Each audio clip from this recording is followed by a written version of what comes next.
한국선교사 자녀 교육개발원에서 주관하는 MK 리더십 캠프가 9일부터 18일까지 서천군 청소년 수련관에서 열립니다. 네, 한국선교사 자녀교육개발원 김백석 목사 모시고 캠프 관련 내용 이야기 나눠보도록 하겠습니다. 목사님 안녕하십니까? 안녕하세요. 네, 목사님 반갑습니다. 반갑습니다. 자, 캠프 준비로 분주하실 것 같은데요. 올해가 21번째로 진행되는 캠프라고 들었습니다. 네. 먼저 캠프 내용부터 소개를 좀 해주실까요? 예, 그렇습니다. 저희가 1999년부터 네. 예. 지금까지 21년 동안 매년 7월마다 한 번도 거르지 않고 40여 개국에 거주하는 선교사의 자녀들, 초등학생들 60명, 중고등학생들 100여 명 해서 캠프를 약 2주간 동안 진행하고 있는데 금년에는 172명이 등록을 했고 예, 예. 37개의 나라에서 아이들이 이미 도착을 했습니다.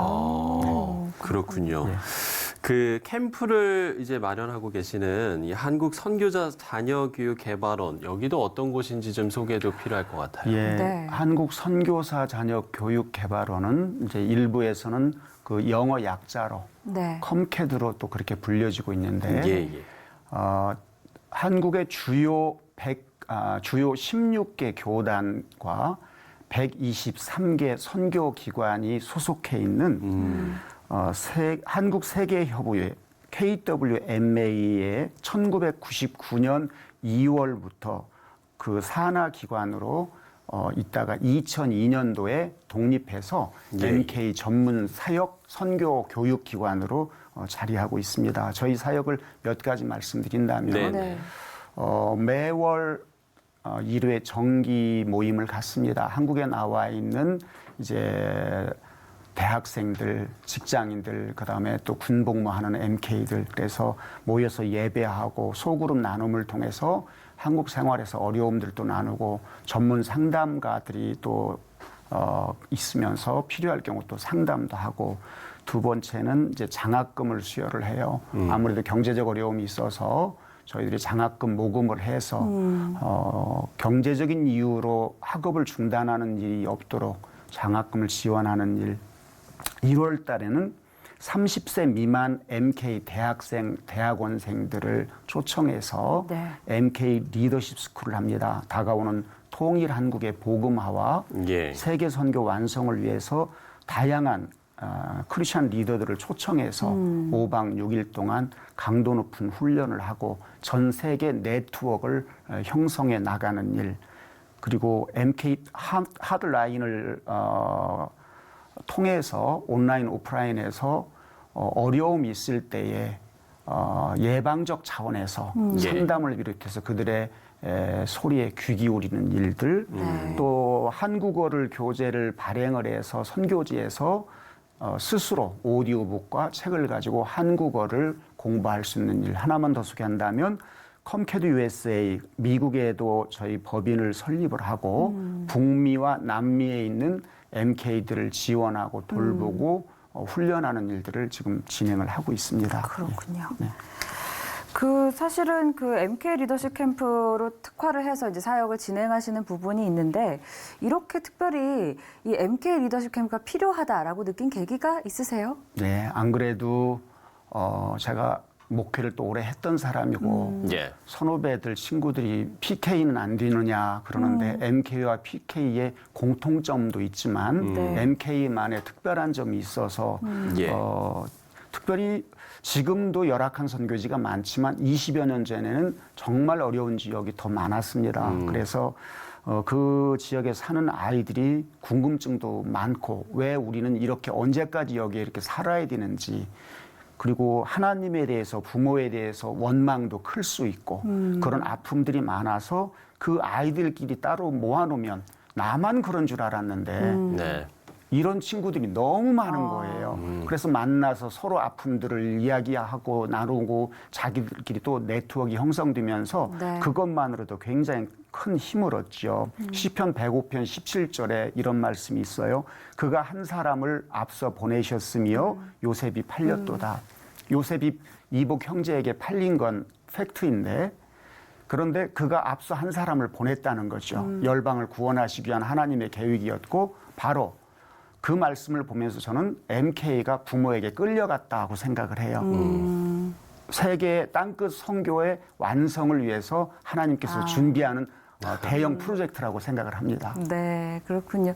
좀 이쯤에서 MK와 좀 PK를 좀 정리를 해보면 또 많이 아시겠지만 MK는 선교사 자녀, 네, 그리고 미셔너리 키즈. 네, PK는 목회자 자녀를 그렇습니다. 이야기하는 거죠. 그렇습니다. 네, 저도 PK입니다, 목사님. 아, 그렇습니다. 자, 그렇다면 선교사 자녀들의 현황은 좀 파악이 되고 있나요? 네.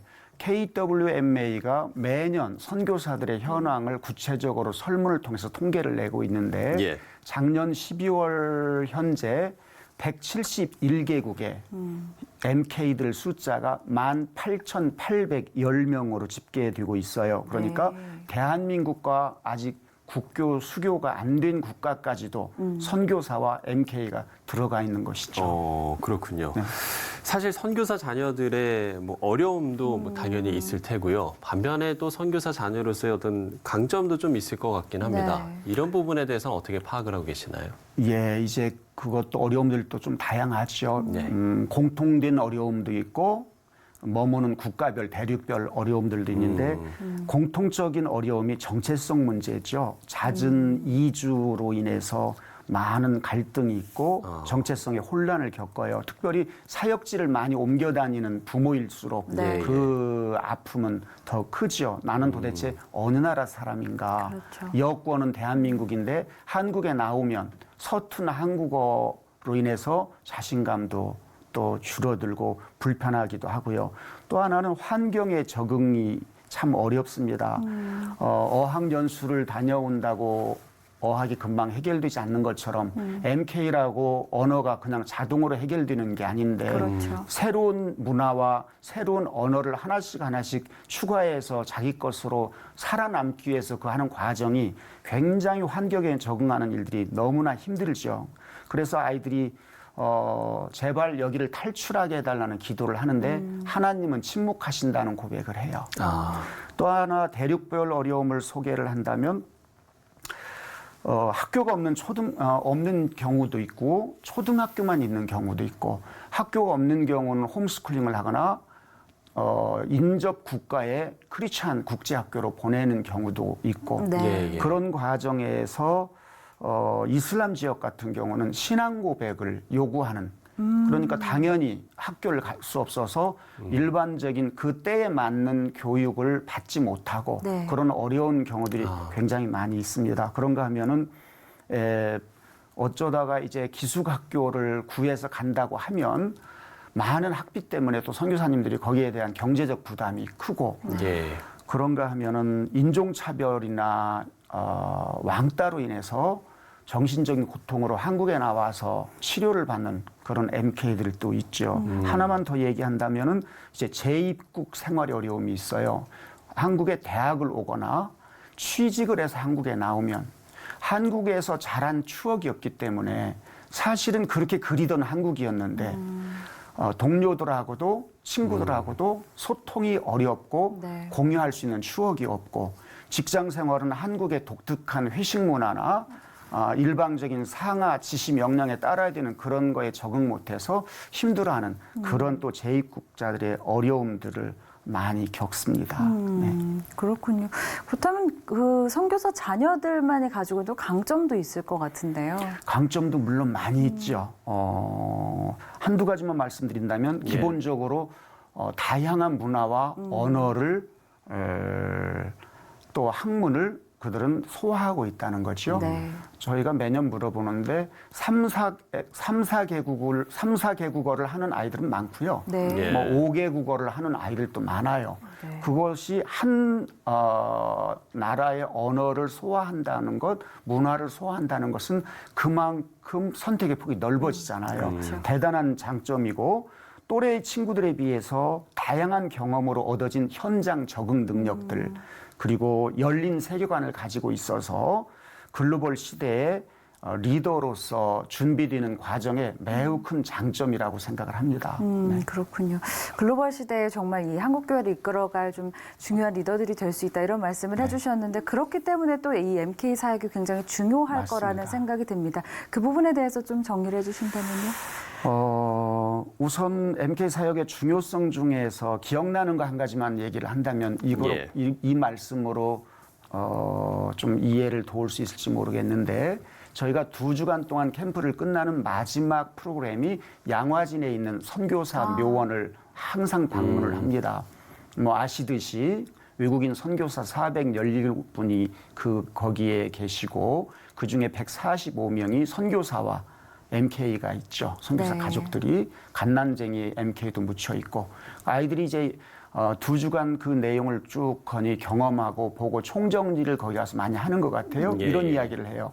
한 번은 중학교 3학년 남자아이가 목사님, 솔직히 저는 선교지 타출해서 서울 오는 게 기도 제목이었어요. 그런데 이제서 부모님이 이해가 돼요. 그리고 존경하는 마음도 생겼어요. 그리고 그 땅을 제가 책임져야 되나 하는 마음도 이번에 들어요. 그래서 네. 어떻게 사실 엄마 아빠가 16년 됐다고 하는데 언어가 저만큼 안 되거든요. 단기 선교 한국서 오면 제가 다 통역을 해요. 예. 그리고 저는 부족어도 2개나 할 수 있고 친구들도 많고 그래서 제가 하면 엄마 아빠보다 더 잘할 수 있지 않나 이런 생각도 하게 됐어요. 그러니까 정말 전율이 일어나고 이런 고백을 하는 아이들이 늘어간다는 것은 이 일을 통해서 영적 정체성을 깨닫고 예. 한국인의 정체성을 깨달은 그 짧은 기간이 얼마나 놀라운지 부모인 선교사님들이 네. 끝나고 나서 연락을 자주 해옵니다. 어떻게 2주간 안에 이렇게 아이들이 딴 사람이 될 수가 있는가. 너무 감사하다. 그런 의미에서 대단히 이 사역은 미룰 수도 없고 정말 우리가 연합해서 해야만 되는 시급한 일이라고 그렇게 말씀드릴 수 있고요. 네. 하나는 많은 NGO 단체들이 있습니다. 네. 수도 없이 광고가 쏟아져 나오죠. 다 중요한 일이고 필요한 일입니다. 그런데 거기는 특정 종교나 기업이나 누구도 참여할 수 있는데 선교사 자녀라고 하면 기독교인 중에서도 선교에 관심 있는 극소수, 교회 아니면 아예 설명조차 할 수 없다는 어려움이 있습니다. 그렇기 때문에 이 일은 한국 교회와 성도들이 정말 적극적으로 함께 하지 않으면 안 되는 그런 면도 있다고 봅니다. 예. 네. 저희도 얘기를 듣다 보니까 정말 이 MK의 사역이 정말 중요하다라는 걸 저희도 깨닫게 되고요. 네. 그렇기 때문에 또 MK 리더십 캠프 역시 상당히 중요한 부분이라는 생각이 듭니다. 모쪼록 이 행사가 잘 치러질 수 있도록 저희도 좀 기도하도록 하겠습니다. 네. 그리고 좀 더불어서 선교사님들과 또 자녀를 위한 기도와 지원 우리뿐만 아니라 시청자 여러분께서도 잊지 않았으면 좋겠다라는 그렇습니다. 생각까지 가져봅니다. 자, 한국 선교사 자녀교육개발원 김백석 목사와 이야기 나눠봤습니다. 목사님 오늘 말씀 고맙습니다. 고맙습니다. 감사합니다.